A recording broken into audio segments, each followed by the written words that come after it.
Hello everyone and welcome to yet another video.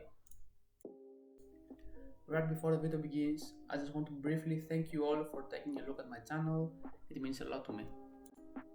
In case you enjoy what I create, make sure to subscribe to the channel and like the video. Let's get right into today's topic.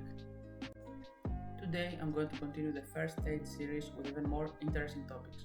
I'm glad to announce that today we'll be talking about fainting, about burns, and about poisoning through the peptic, the respiratory system, and even the skin.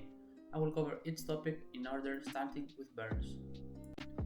So, to apply first aid to a burn, we first need to know how big the damage caused is. The factors that determine the damage caused are the size of the area that was burned, the depth of it, the part that got damaged, the age of the victim, and any details regarding the victim's health, such as any already existing health problems. Right here I show you a graph that helps determine the intensity of the burn. In this graph we separate the body in 9 parts. If the area covered is more than 30% of the total body surface, then the burn is considered very severe. So now that we can determine how severe a burn is, it's time to discuss how to apply first aid to it. For burns that cover a big area, we have to first of all remove all clothing that's close to it and apply cold water.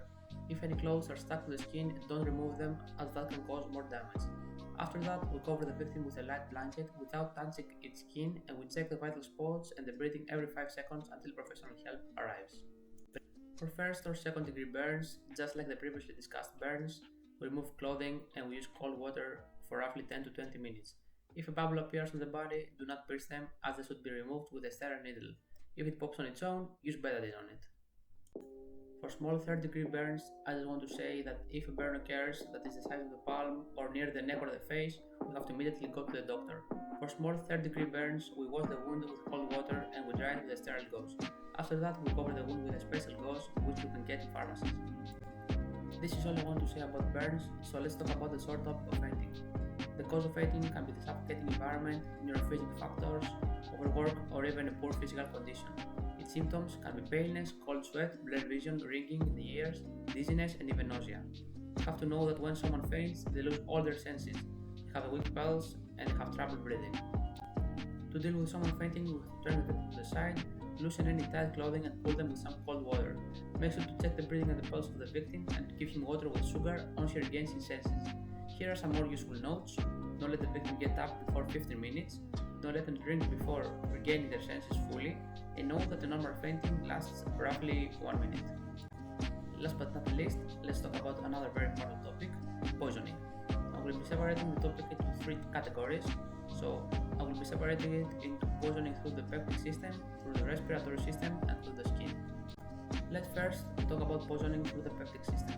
There are many substances in the house that cause poisoning, especially for children, that we should be careful about. Although the most common type of poisoning through the mouth is from food, which was not preserved well and which was, as a result, polluted with germs. When someone's poisoned, immediately call a center that specializes in poisoning. Don't make the person puke or feed him anything. I can't really say what number to call as it changes from country to country, so I hope you look it up if you're interested in that.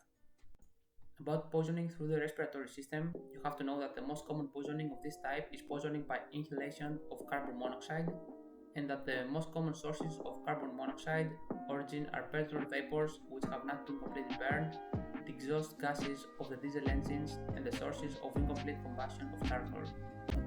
In this scenario, you must immediately call an ambulance, cover the nose and the mouth, and make sure not to light a lighter.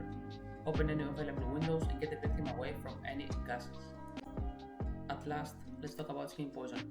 About poisoning through the skin, I just want to say that there are many poisons that have the ability to pass through the barrier of the skin and can be absorbed to cause poisonings.